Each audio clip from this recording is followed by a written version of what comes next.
2050 का गणतंत्र दिवस, हमारे तिरंगे का भविष्य, रोमांचक कहानी साल 2050। भारत एक तकनीकी और वैज्ञानिक महाशक्ति बन चुका है। उड़ने वाली कारें, एआई संचालित रोबोट और चांद पर भारतीय कॉलोनियां, यह भविष्य का भारत है।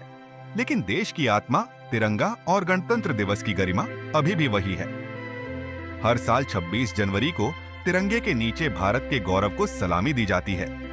लेकिन इस बार गणतंत्र दिवस सिर्फ जश्न नहीं, बल्कि एक मिशन का दिन बनने वाला था। 25 जनवरी 2050, दिल्ली का स्काईडोम के नीचे बना विशाल गुंबद और इंडिया गेट गणतंत्र दिवस परेड की तैयारियों से गूंज रहा था। यह एक अनोखी परेड थी, जहां सेना के रोबोटिक दस्ते, अंतरिक्ष रक्षा उपकरण और उन्नत तकनीकी वाहनों का प्रदर्शन होना था। प्रधानमंत्री और राष्ट्रपति इस ऐतिहासिक आयोजन का नेतृत्व कर रहे थे। लेकिन ठीक उसी समय भारत के सेंट्रल साइबर सिक्योरिटी डिवीजन को एक अलर्ट मिला। देश के सबसे उन्नत सैटेलाइट अभिज्ञान 1, जो अंतरिक्ष से पूरे भारत की सुरक्षा करता था, पर एक साइबर हमला हो चुका था। अगर सैटेलाइट पर दुश्मनों का कब्जा हो जाता, तो वे देश की पूरी सुरक्षा प्रणाली को नष्ट कर सकते थे। एल हमले की खबर तुरंत प्रधानमंत्री और सेना के चीफ तक पहुंचाई गई। एक गुप्त टीम, जिसे फ्यूचर वॉरियर्स कहा जाता था, इस समस्या से निपटने के लिए तैयार की गई।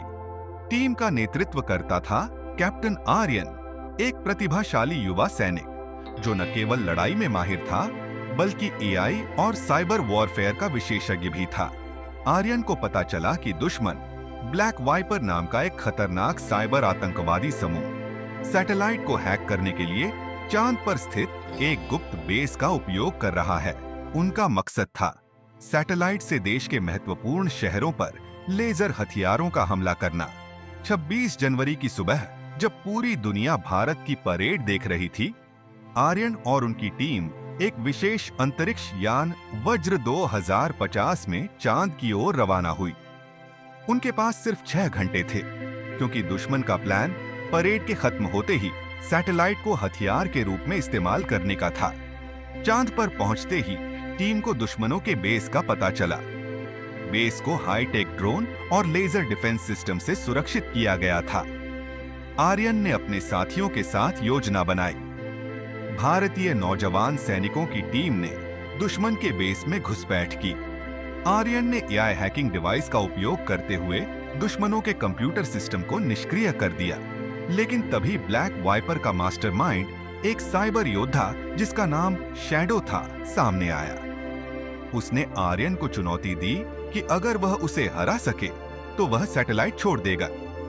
यह सिर्फ एक लड़ाई नहीं थी, बल्कि एक दिमागी युद्ध था। आर्यन और शैडो ने साइबर वर्ल्ड में एक खतरनाक मुकाबला शुरू किया। एन्क्रिप्शन तोड़ने, सिस्टम हैक करने और फायरवॉल बनाने की यह लड़ाई रोमांच से भरी हुई थी। मन ही मन तिरंगे की शपथ लेते हुए आर्यन ने अपनी चतुराई और साहस से शैडो को मात दी। उसने सैटेलाइट का नियंत्रण वापस ले लिया और ब्लैक वाइपर के बेस को नष्ट कर दिया। लेकिन मिशन अभी खत्म नहीं हुआ था।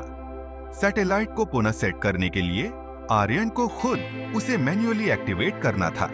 आर्यन ने अपने प्राणों की परवाह किए बिना सैटेलाइट को ठीक किया। उसकी वजह से न केवल देश सुरक्षित रहा, बल्कि तिरंगे की शान भी बच गई। जब आर्यन और उसकी टीम वापस लौटी, तब परेड का अंतिम चरण चल रहा था। प्रधानमंत्री ने उन्हें सार्वजनिक रूप से सम्मानित किया।